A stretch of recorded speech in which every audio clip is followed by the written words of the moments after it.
Good day, everyone. Welcome to Math Made Easy with Mom Bell. How are you today? Okay, we have just done our most essential learning competencies for the first quarter, and we are now on our second quarter. Are you excited to learn another lesson for the second quarter? Well, our lesson for today is composed of three topics, and these are: first, giving the place value and the value of a given decimals through 10,000s. Second, reading and writing decimals up to 10,000s. And then third, rounding decimals to the nearest 10,000s. So let's recall first the meaning of decimal. So what are decimal numbers?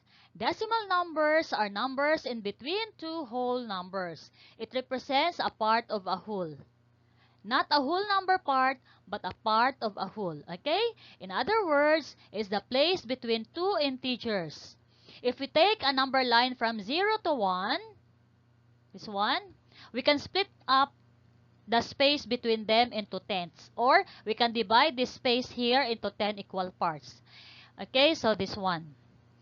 So if you were asked to show 3/10 on the number line, we would put a dot on the 3/10. So where is 3/10 in our number line? So we will count. This part here represents 1/10, 2/10. Here is the 3/10 parts. Okay? So 3/10. We will put a dot. So this part here represents 3/10. So in between 0 and 1 are decimal numbers. So we will count. So this is 1/10, 2/10, 3/10, 4/10, 5/10, 6/10, 7/10, 8/10, 9/10, and 1 or 1 whole. So therefore, numbers or decimal numbers are numbers in between two whole numbers. It represents a part of a whole, like fraction. Okay? A decimal has two parts: a whole number part and a decimal part. A decimal point separates the whole number part and the decimal part of a decimal number. It is read as "and." Example, 25 and 836 thousandths. Okay, let me just show you this part in a place value chart.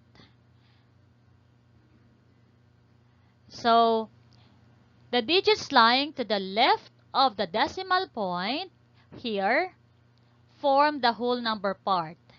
The places begin with ones, tens, hundreds, and so on. And then the digits lying to the right of the decimal point form the decimal part. Okay? So the places begin with tenths, hundredths, thousands, and so on and so forth. Okay? So in our example, we have 25.836. So it is read as 25 and 836 thousandths. The concept of decimal is just like fraction. Although they look differently, but they simply express the same values through different representation. So the relationship between fractions and decimals is clear when you look at the fraction 1/2. Okay? So if you're going to convert 1/2 to a decimal number, how are you going to do that? We'll just divide the numerator by the denominator. Okay? So 1 divided by 2 cannot be a decimal point and 0. Copy the decimal point in the quotient. And then divide like a whole number. 10 divided by 2 equals 5. Okay? And 5 times 2 equals 10. And then subtract. 10 minus 10 equals 0. So therefore,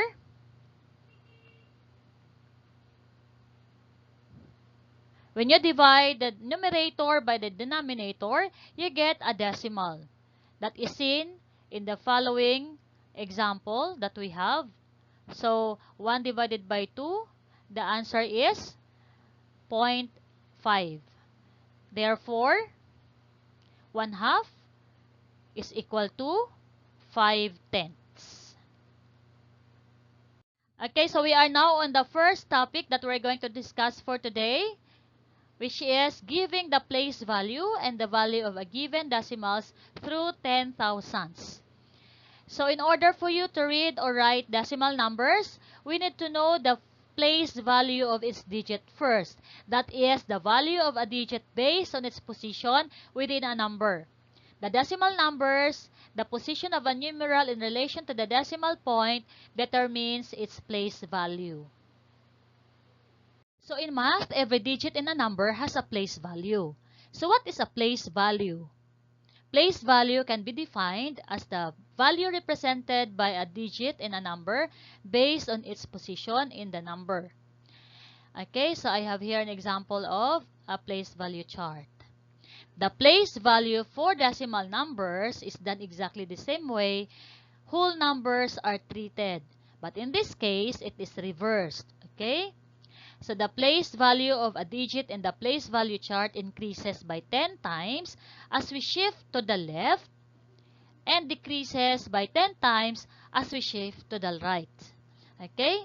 So here's an example. Give the place value of its digits in 13 and 548.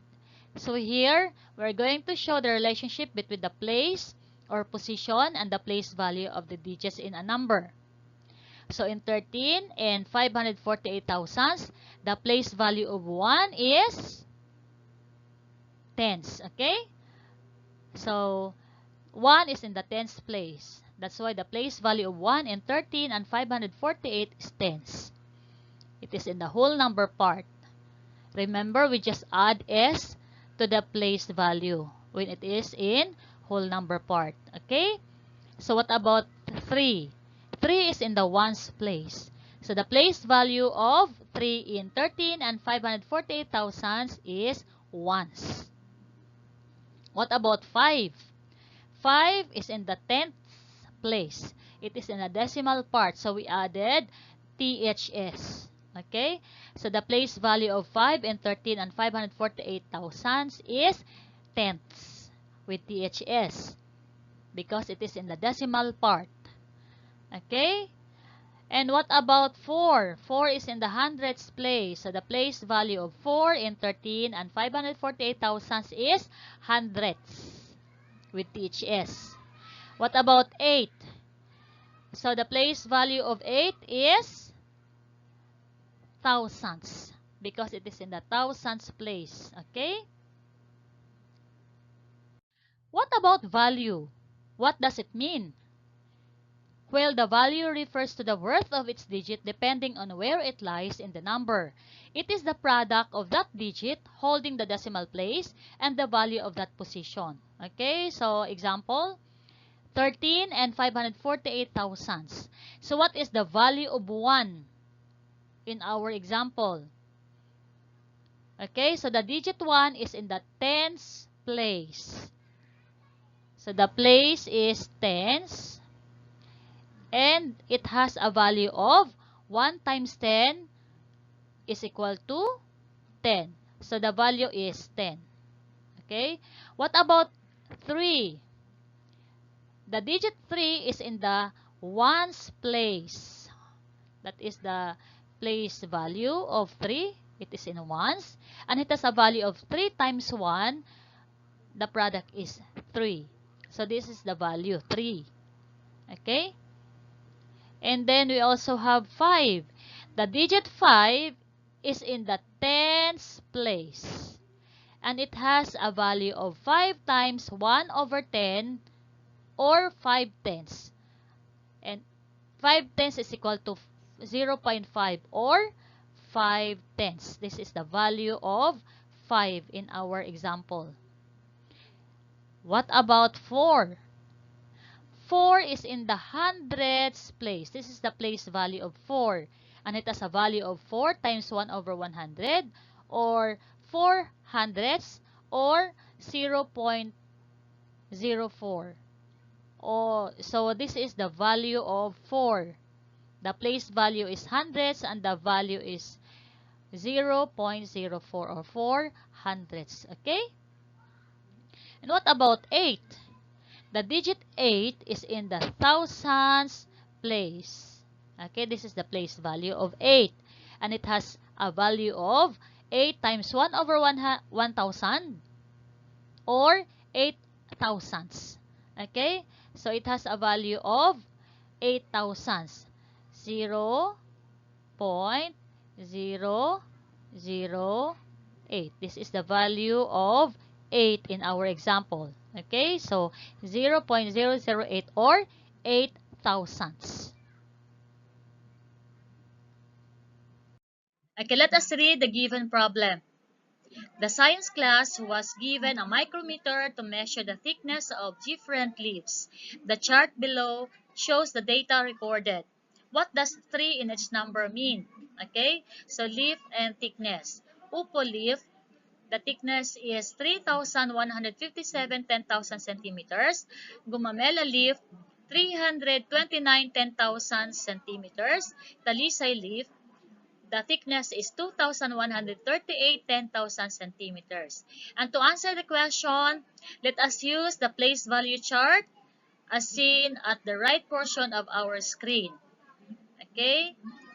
So the digit 3 in each number occupies a different place. So here we have tens, another one is hundreds, and the other one also is thousands. Again, the question is, what does 3 in each number mean? So 3 in 3,157 10,000s means 3 times 1 over 10. Okay? So 1 over 10 times 3 is equal to 3 over 10. Or in fraction form, it is 3 tenths. And in decimal form, it is 0.3 or 3 tenths. Okay? What about the second number? 3 here in 329 10,000s means 3 times 1 over 100 because it is in the hundreds place, or 3 hundredths, or 0.03 in decimal form. Okay, so it is 3 hundredths. What about the last number? 3. Okay, so 3 here is in the thousands place. So 3 in 2,138 10,000s means 3 times 1 over 1,000 because in the thousands place. Or 3 thousandths, or in decimal form it is 0.003. Okay? So it is 3 thousandths. Let's take a look at our place value chart. In the first decimal number, 3 is in the tens place. Okay? So, the place value of 3 in 3,157 10,000s is tenths, and the value is 0.3 or 3 tenths. Okay? In the second decimal number, 3 is in the hundreds place. And the place value of 3 in 329 10,000s is hundreds, and the value is 0.03 or 3 hundredths. Okay? And in the last decimal number, 3 is in the thousands place. Okay? So, the place value of 3 in 2,138 10,000s is thousands, and the value is 0.003 or 3 thousandths. Okay, let's try to answer this example. Give the value and the place value of the underlying digit. Okay, you'll be given 15 seconds to answer each item. Okay, number 1.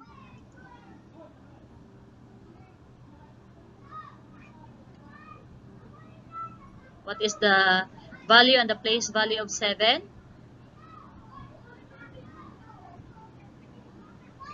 And the value is 0.07, and the place value is hundreds. Okay? So number 2, timer starts now.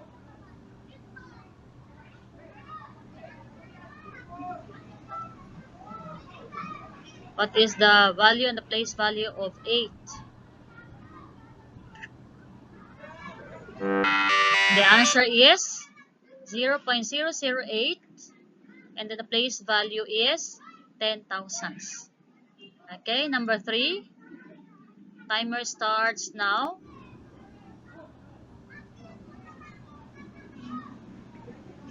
The value and the place value of the underlying digit, 3.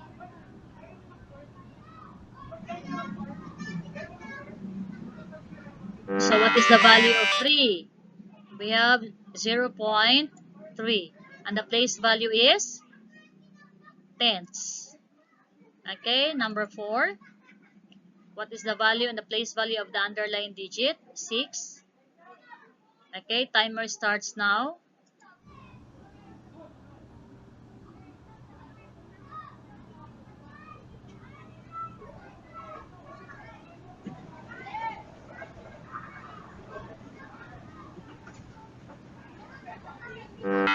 Okay, the value of 6 is 600 and the place value is hundreds. Okay, last number, number 5. What is the value and the place value of 3? The underlying digit 3. Okay, the timer starts now.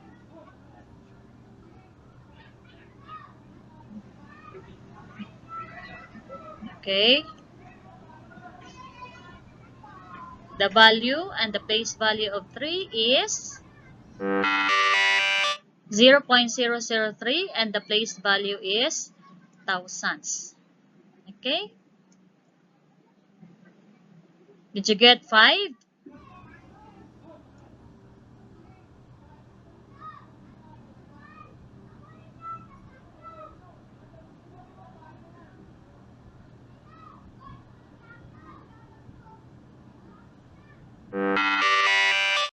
It's practice time. Here's the directions. You'll be given 30 seconds to answer each item. Answer the following. Number 1. What is the value and the place value of the 4 in the number 1,459 and 235 thousandths? Timer starts now.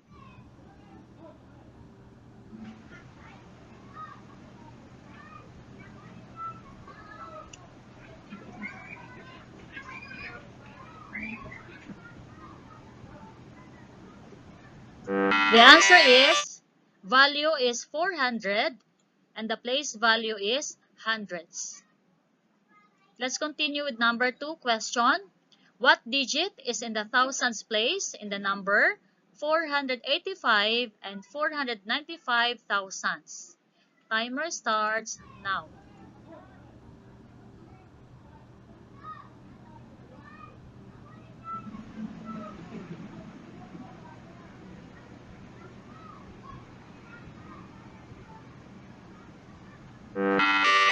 Okay, your answer is 5. Number 3. What number has 4 thousandths, 1 tenths, 3 hundredths, 2 ones, 5 hundredths, and 6 tenths? Timer starts now.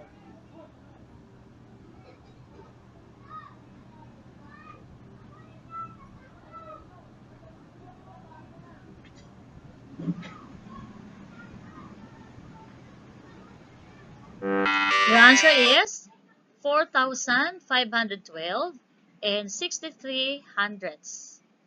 Number 4. What is the place value of 6 in 1 and 284,681 millions? Timer starts now.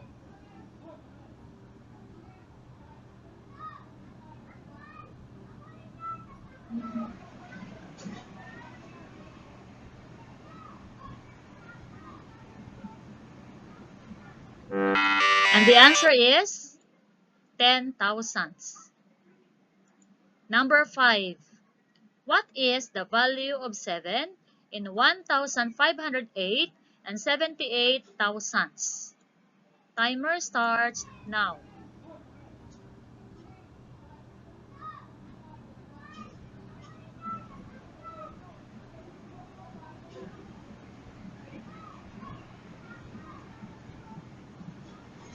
And the answer is 0.07 or 7 hundredths.